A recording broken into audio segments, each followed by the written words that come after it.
Hey guys, Professor Bill of Comic Book University and Batman White Knight, issue number 8 of 8. Yeah, so this was fantastic. This was fantastic. This is a nice, thick book, and it's because the pages, you know what I'm saying, are just so thick. The cover is awesome. Like, you know what? Here's my challenge. Try and find something about this comic book that you don't like, because I can't personally.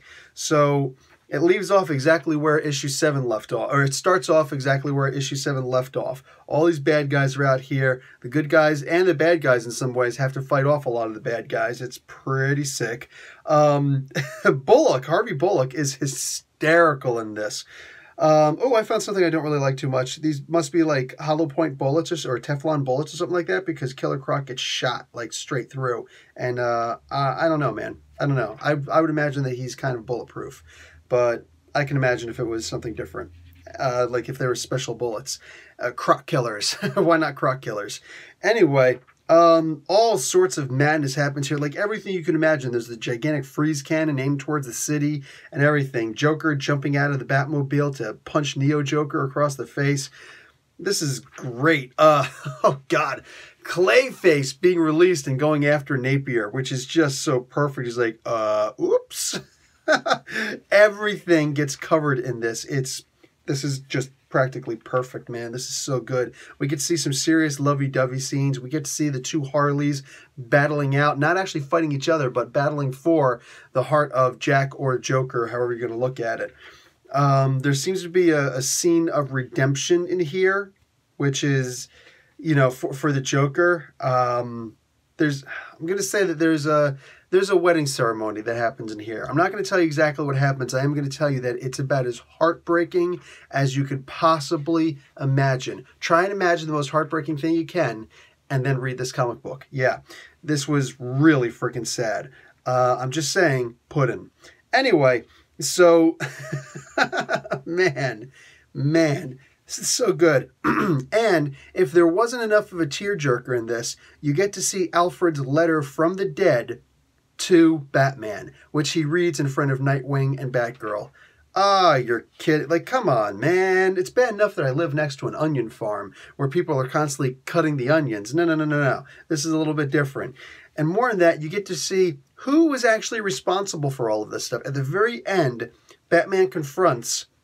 I'm just going to tell you that it was actually Harley, the actual Harley, the first Harley.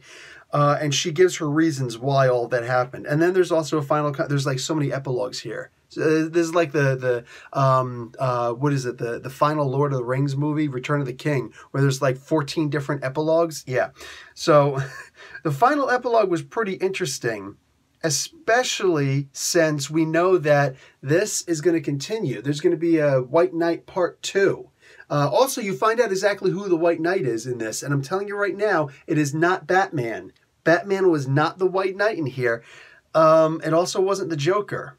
So find out who the White Knight was by the end of one of the epilogues in this. But this is going to go to a part 2, and I'm digging that.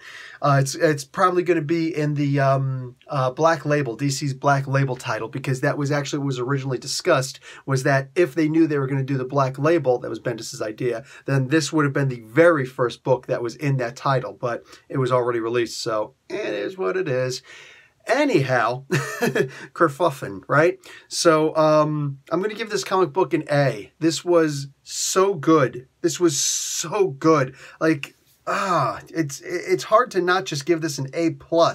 And I feel like it's an injustice to not give it an A+, but I have to remember that the way that I do things is the final issue in not an arc, but an actual event or a series like that is going to reflect the entire series. And not every issue in this 8-issue limited series was perfect. So it's hard to give the whole thing an A+, but wow, it's just right there.